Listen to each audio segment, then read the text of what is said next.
ये कहानी देखने से पहले इसका पहला भाग जरूर देख लें। राधा का पति नवीन की दोस्ती अपने ही ऑफिस में काम करने वाली दो लड़कियों से हो गई थी। पहले तो वह एक एक से अलग अलग घूमता फिरता था। फिर बाद में जब उन लड़कियों को पता चल गया तो फिर दोनों के साथ ही घूमने लगा। जब राधा को इन सब के बारे में पता चला तो वह उनको घर पर लाने लगा। समय बीतता गया और नवीन का राधा से तनातनी रहने लगी और उसने उसको खर्चा देना बंद कर दिया। जब सिर से ऊपर पानी चला गया तो घर में ताला लगा। राधा अपने पिता के घर चली गई। उस दिन नवीन ने ईशा और रानी दोनों को एक साथ ही भोजन पर आमंत्रित किया था। नवीन पैसे वाला आदमी था। आज के कार्यक्रम में ईशा और रानी दोनों को एक साथ आमंत्रित किया गया था। सिनेमा से वह उनको सीधा घर पर लाने वाला था। खाना घर पर ही था, परंतु रात के 9:30 बजे जब वह घर आया तो घर को ताला लगा देख वह भौचक्का हो गया। ताला बहुत मजबूत था, उसे तोड़ने में कठिनाई हुई। आधे घंटे से अधिक तो ताला तोड़ने में लग गया। अंदर जाकर उसने देखा कि खाने के तो कहीं चिन्ह तक नहीं थे। साथ ही उसकी पत्नी कपड़े और गहने साथ लेकर चली गई थी।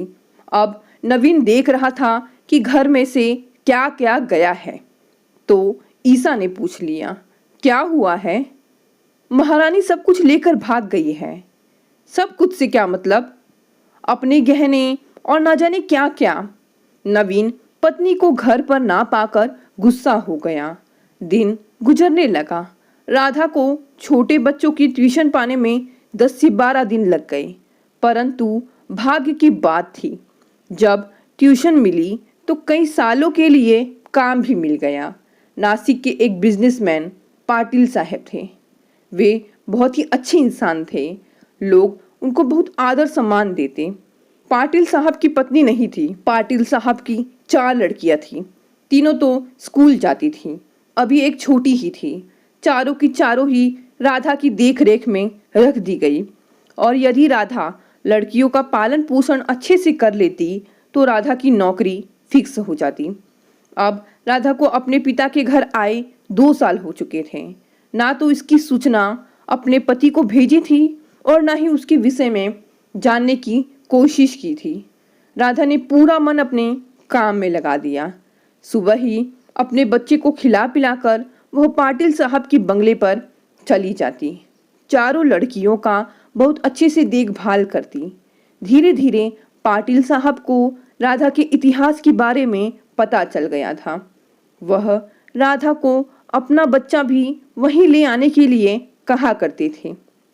एक दिन राधा ने घर जाते हुए महसूस किया कि कोई व्यक्ति बाइक से उसके पीछे पीछे आ रहा है।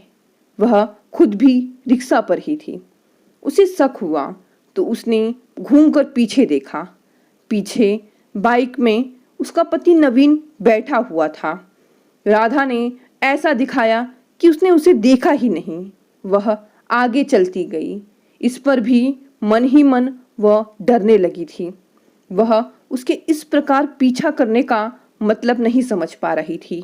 नहीं जानती थी कि वह क्या करने आया है और क्या कर सकता है। इसी उधेड़ बुन में वह पाटिल साहब के बंगले पर पहुंच गई। उसका रिक्शा बंगले के अंदर गया तो उसने पुनः घूम कर देखा। नवीन को चौकीदार ने गेट पर रोक लिया था।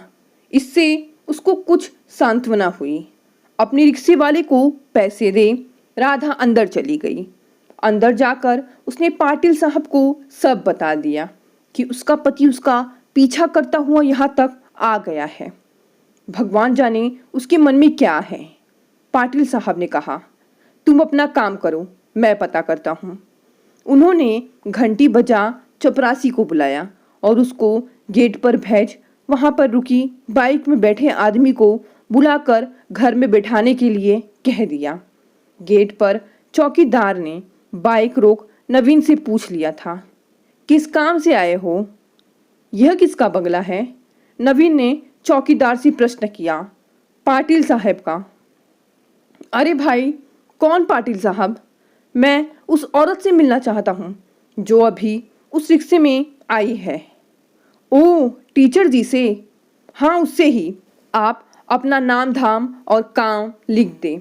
यदि उनको मिलना होगा तो भीतर ले जाऊंगा। तभी चपरासी ने आकर चौकीदार से कहा, इनको आने दो, पाटिल साहब बुला रहे हैं। चौकीदार एक और हट गया और चपरासी ने नवीन से कहा, चलिए, आपको पाटिल साहब बुला रहे हैं। नवीन का चेहरा लाल हो गया। उसने अपने होठों में कहा, कुछ तो गड़बड़ है। एक गद्देदार सोफे पर बैठते हुए वह सोच रहा था कि राधा जैसी लड़की को कोई राजा अपनी रानी बना सकता है क्या? तभी उसको याद आया कि वह रिक्शा पर सवार होकर आ रही थी। यदि पाटिल साहब की खास होती तो कार में आती जाती। वह अब उत्सुकता से पाटिल साहब का इंतजार करने लगा। पाटिल साहब बैठक में आए तो नवीन ने हाथ जोड़े तो पाटिल साहब ने मुस्कुराते हुए कहा, बैठिए। वह बैठ गया। तो आप राधा के पति हैं? जी, वो मेरे बच्चों की टीचर हैं। आप किस लिए आए हैं? मैं उसे अपने घर ले जाने के लिए आया हूँ।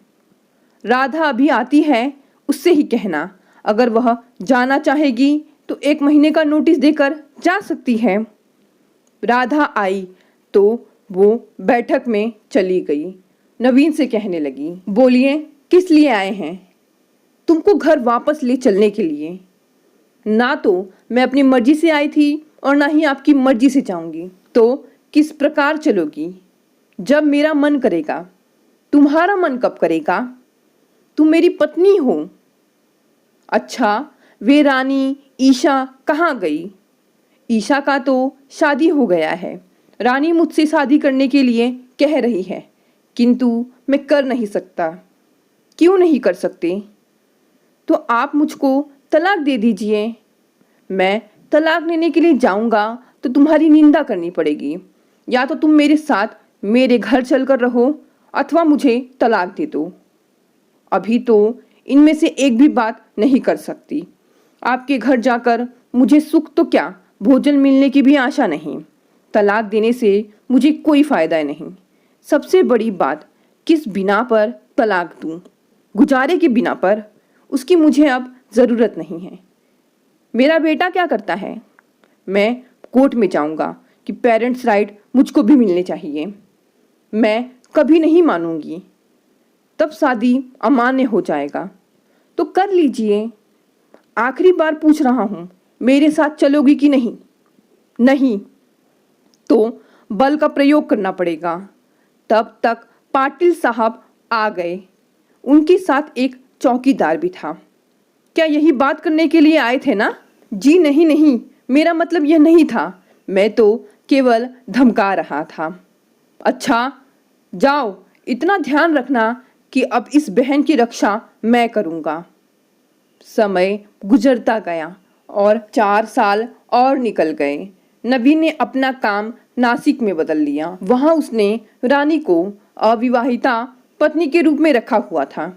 वह एक दिन उसे छोड़कर भाग गई।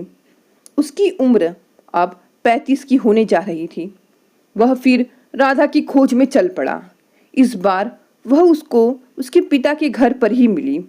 रात के समय वह अपने ससुर के घर जा पहुंचा।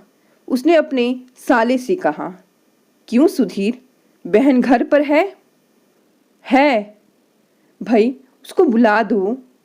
नवीन ऊपर चला गया। राधा अपने बच्चे को खाना खिला रही थी। तुम चलोगी वापस? क्यों, रानी भाग गई इसलिए? तुम्हें कैसे मालूम? बैठ जाइए। इसे पहचानते हैं? उसने बच्चे की ओर संकेत किया। इसका कुछ नाम भी रखा है कि नहीं? हाँ, रखा है, अथर्व। नाम तो चुन कर रखा है। हाँ, वैसे तो इसके बाप को भी चुन कर ही पसंद किया था। किस लिए आए हो यहाँ फिर से? मैं अब तुम्हारे साथ कभी नहीं जाऊंगी, यह मान लो। और आज आ गए, आइंदा मत आना, बहुत बुरा होगा। और हाँ, पेपर तैयार कर लो। मैं तैयार हूँ तुम्हें तलाक देने के लिए। और मेरी एक शर्त रहेगी कि मेरा बेटा सिर्फ मेरे साथ रहेगा, तुम्हारा उस पर कोई हक नहीं रहेगा। नवीन बहुत गिड़गिड़ाया, परंतु राधा ने दृढ़ निश्चय कर लिया था कि वह अपनी जिंदगी फिर से नरक नहीं बनाना चाहती। आज 25 साल बीत गए।